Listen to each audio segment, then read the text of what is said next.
Juízes, capítulo de número 6, versículo de número 1. Porém os filhos de Israel fizeram o que parecia mal aos olhos do Senhor, e o Senhor os deu na mão dos midianitas por 7 anos. E prevalecendo a mão dos midianitas sobre Israel, fizeram os filhos de Israel para si, por causa dos midianitas, as covas que estão nos montes, e as cavernas, e as fortificações. Porque sucedia que, semeando Israel, subiam os midianitas e os amalequitas, e também os do Oriente contra ele subiam, e punham-se contra eles em campo, e destruíam novidades da terra, até chegarem a Gaza. E não deixavam mantimentos em Israel, nem ovelhas, nem bois, nem jumentos, porque subiam com seus gados e tendas, vinham como gafanhotos em tanta multidão, que não se podiam contar, nem a eles, nem a seus camelos, e entravam na terra para a destruir. Assim Israel empobreceu muito pela presença dos midianitas. Então os filhos de Israel clamaram ao Senhor. E sucedeu que, clamando os filhos de Israel ao Senhor, por causa dos midianitas, enviou o Senhor um profeta aos filhos de Israel, que lhes disse: assim diz o Senhor, Deus de Israel: do Egito eu vos fiz subir, e vos tirei da casa da servidão, e vos livrei das mãos dos egípcios e da mão de todos quantos vos oprimiam, e os expeli de diante de vós. A vós dei a sua terra, e vos disse: eu sou o Senhor vosso Deus. Não temeis aos deuses dos amorreus, em cuja terra habitais, mas não destes ouvidos à minha voz. Senhor Deus e Pai Todo-Poderoso, mais uma vez, ó meu Deus, nos colocamos em oração diante de Ti, para que venhas falar conosco segundo a Tua vontade, segundo os Teus propósitos. Transforma as nossas vidas, ó Deus, conforme a Tua vontade. Que a Tua palavra venha falar de encontro às nossas necessidades e que então sejamos todos transformados mediante o poder da Tua palavra. É o que nós te pedimos, Deus, e por isso já te agradecemos agora, em nome de Jesus. Amém. Podeis sentar.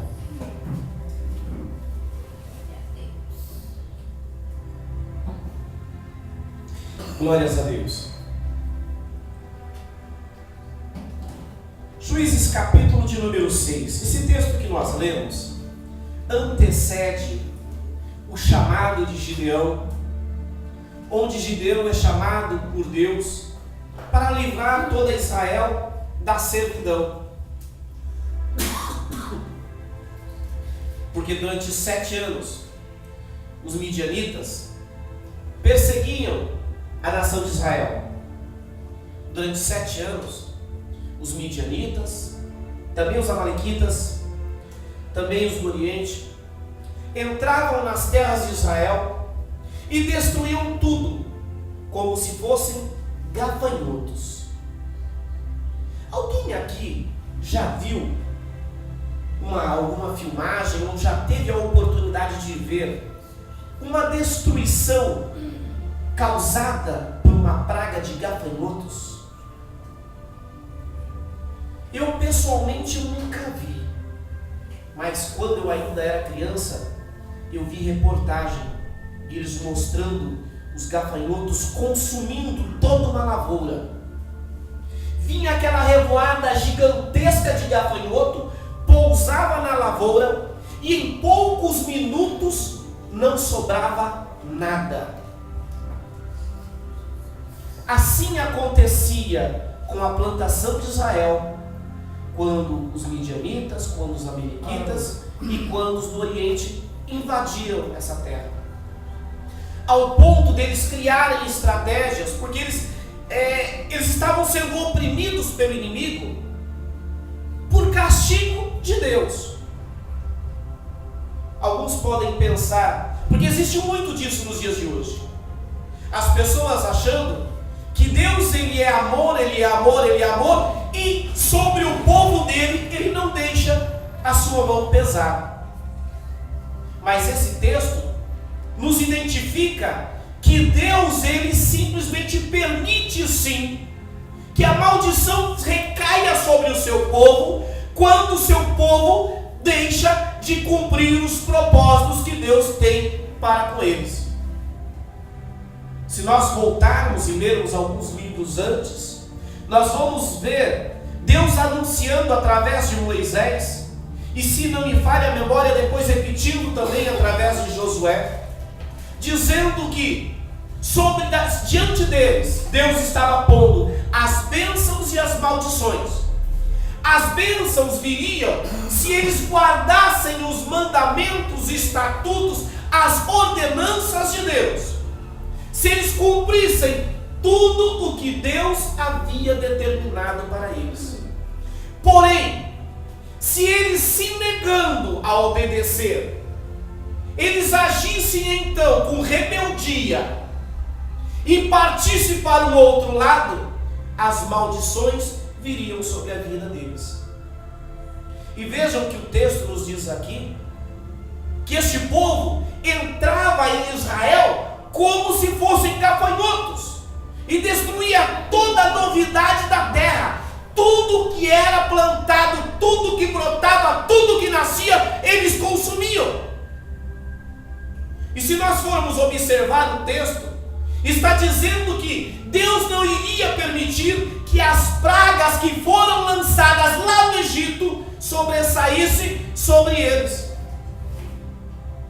Lembram-se da praga dos gafanhotos no Egito? Israel fez o que parecia mal aos olhos de Deus. Prestem bastante atenção nesse termo. Israel fez o que parecia mal aos olhos de Deus.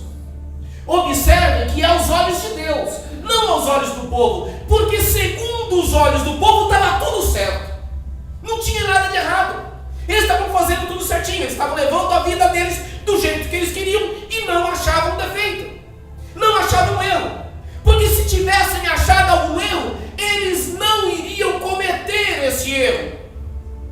Mas diante dos olhos de Deus era sim errado. Eles estavam agindo mal. Mas assim é com todos nós. Quantas e quantas vezes pecamos? Quantas e quantas vezes nos tornamos negligentes, achando que estamos fazendo certo, achando simplesmente que estamos fazendo o que é certo, mas aos olhos de Deus não é. Cada um aqui em particular ouve a voz de Deus. Tudo bem que às vezes não identifica como sendo a voz de Deus, mas toca na consciência, ou a pessoa é levada mediante a situação a fazer determinada coisa, e ela sabe que ela precisa fazer, mas se nega a fazer, porque é muito mais fácil se acomodar na situação em que se encontra. É muito mais fácil se manter no que é chamado de zona de conforto, se manter no estado de inércia, sem fazer nada, porque sem fazer nada nós não teremos problemas. Aos nossos olhos não teremos problemas, porque se Deus ele quer que nós venhamos cumprir com alguma coisa, se nós não fizermos isso, a exemplo do que aconteceu com Israel, acontece conosco também. Aleluia. Mas Deus, ele é tão maravilhoso, que ele está sempre de prontidão, com seus olhos e seus ouvidos atento a nós, aguardando simplesmente que nós façamos como a nação de Israel fez, clamar a Deus por socorro. E quando clamamos a Deus por socorro, ele vem de encontro a nós e nos socorre. O texto nos diz aqui que a a primeira ação de Deus foi falar com este povo. Deus enviou um profeta para poder falar com aquele povo e dizer: olha, eu queria que vocês fizessem tal coisa, eu avisei para vocês, não temam, ou seja, não adorem, não deem atenção aos deuses dessa terra. Mas não foi assim que vocês agiram. Vira e mexe, nós ouvimos falar, e a nossa consciência mesmo nos diz isso: não se prenda a tal coisa. Seja qual for, pense você, aquilo que o Senhor já tocou em você para que você não se prendesse àquilo. Aquilo que já foi tocado em sua consciência para não fazer, mas você insiste em fazer. O Senhor fala. Naquela época, Ele mandava um profeta para anunciar. Hoje o Espírito Santo fala dentro de nós por intermédio de Jesus. Ou Jesus fala dentro de nós por intermédio do Espírito Santo. Hoje nós não precisamos aguardar que venha um profeta até nós para nos anunciar o que nós devemos deixar de fazer, ou aquilo que nós devemos fazer, porque Ele fala diretamente, individualmente com cada um de nós. E quando insistimos a não dar ouvido, aí então Ele usa um pregador no culto, Ele usa uma pessoa quando esbarramos com ela no meio da rua, e ela então nos traz um anúncio.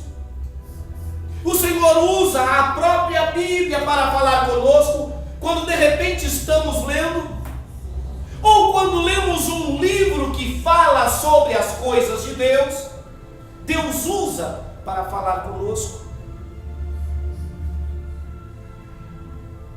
Primeira reação de Deus, quando nós nos encaminhamos por um caminho torto que não é a vontade de Deus, é Ele falar conosco.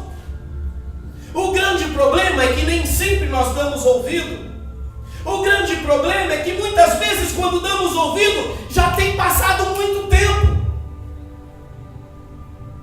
Eu levei 12 anos para dar ouvido ao Senhor, ao que Ele queria para a minha vida. E é duro. A gente sofre. As coisas se complicam na vida da gente como se complicaram na nação de Israel.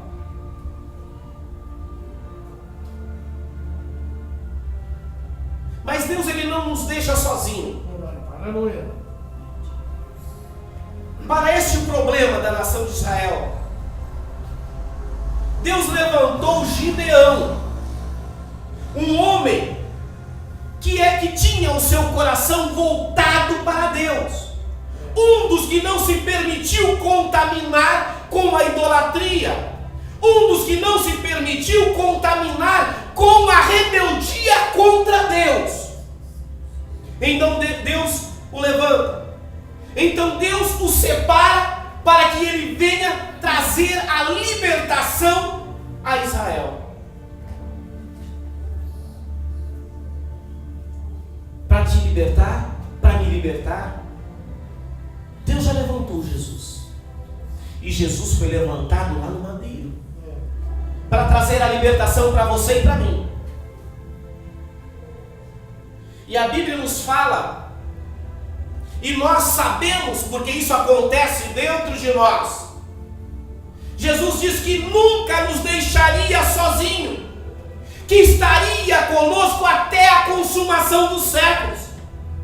Disse que Ele iria para o Pai, mas enviaria o Consolador para estar conosco. Nosso Senhor Jesus foi levantado para ser o nosso libertador. É verdade, o nosso Senhor Jesus foi levantado para que nos livrasse de toda a opressão. Agora, para que a opressão venha deixar de existir em nós, é necessário que nós demos então a atenção a esse libertador. Imagine que se a nação de Israel Gideão, eles não iriam ser libertos.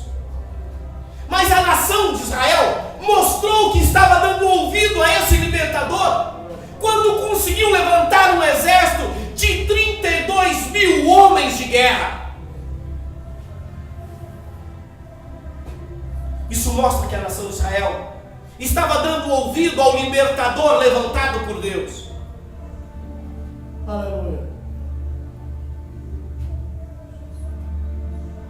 Jesus foi levantado como nosso libertador. Nós precisamos nos libertar de todo tipo de opressão. E quem vai nos conduzir a essa libertação completa sempre será o nosso Senhor Jesus. Para que isso aconteça, a exemplo do que acontece com a nação de Israel aqui, Deus manda que nós venhamos tirar tudo aquilo que é empecilho entre nós e Deus. Para a nação de Israel, se nós dermos sequência na leitura do texto, nós vamos ver que Deus pede para que sejam destruídos os altares que foram levantados para adoração a Baal. Esses altares eram o que impedia que Deus desse atenção ao clamor de Israel. Esses altares eram os objetos que fizeram com que Deus não tivesse ou não mantivesse mais a comunhão com Israel, ou que Israel não pudesse mais desfrutar da comunhão com Deus. Aleluia! Glória a Deus. Continuamente nós levantamos altares a Baal. Nós criamos empecilhos entre nós e Deus. É uma novela que nos impede de ir à igreja assistir a um culto. É um filme que vai me levar a assistir até de madrugada, para depois de me impedir de levantar mais de madrugada para buscar a Deus, porque eu vou estar cansado, e então eu não vou me levantar, eu não vou buscar ao Senhor nas madrugadas como Ele quer de mim. É porque tem um futebol na televisão, e por causa desse futebol, então eu não vou assistir a um culto. Ah, vai ter um trabalho de evangelismo na igreja, aí eu não vou porque tem uma festa de aniversário para eu ir. Então eu não vou nesse trabalho de evangelismo na igreja. Por quê? Porque o que importa é o que eu quero, não o que Deus quer para a minha vida. Mas aquilo que nós queremos para a nossa vida, muitas vezes são esses altares que impedem a ação de Deus em nós. A consequência que essa nação sofreu foram 7 anos sendo massacrados, pisados por esses povos que entravam em toda a nação, em toda a terra, e destruía e consumia tudo o que eles plantavam, o que eles conseguiam. O texto nos diz que a nação de Israel empobreceu muito por causa disso. Muitas vezes nós passamos dificuldades, muitas vezes nós passamos por problemas de saúde, muitas vezes nós passamos por problemas de relacionamento dentro da família, porque nós nos afastamos da presença de Deus, porque nós criamos esses altares a Baal. Quer ver um objeto que vai impedir muito crente de ir para a igreja? Está para começar aí daqui uns dias na Globo o Big Brother Brasil novamente. Já está constatado que quando esse programa passa na televisão, muitos crentes deixam de ir ao culto, deixam de ir adorar a Deus, principalmente na fase final. Final de campeonato paulista, final de campeonato brasileiro de futebol, impede muita gente de ir para a igreja adorar a Deus. Altares que nós criamos em nossa vida, que impedem a ação de Deus em nossa vida, porque está acabando com a comunhão de Deus em nós.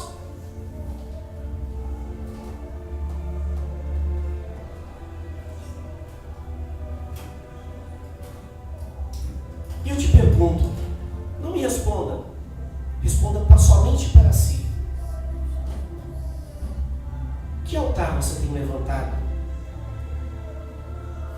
Que altar você tem levantado e que está impedindo a sua comunhão com Deus? Aleluia. Se nós continuarmos fazendo a leitura já no capítulo 7 deste livro, nós vamos descobrir que Deus ele pede para que a nação de Israel venha confiar completamente nele. Gideão convoca toda a nação para montar um grande exército e lutar então contra os midianitas. Aleluia. 32 mil homens se oferecem para lutar contra esse exército. 32 mil homens colocam arma em punho e se dispõem a batalhar contra essa nação. Talvez essas 32 mil pessoas, 32 mil homens, seriam o suficiente para conseguir derrotar aquela nação. Mas Deus diz assim: confia em mim.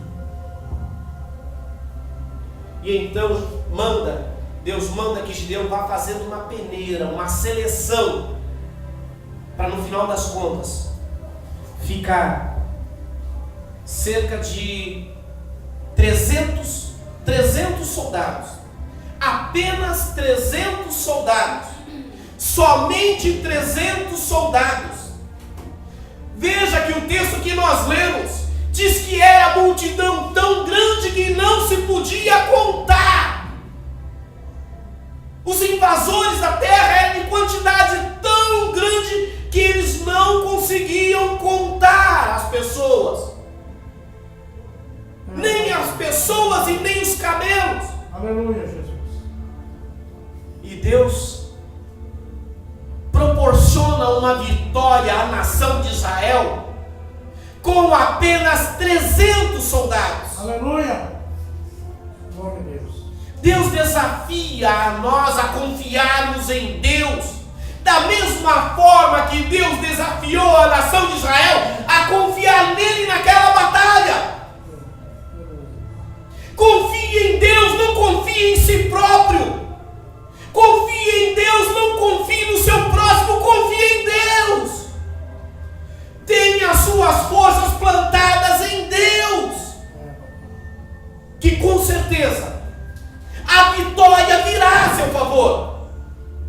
Mas enquanto você confiar nas suas próprias forças, a vitória não vem. Porque como diz a Bíblia, maldito o homem que confia no homem,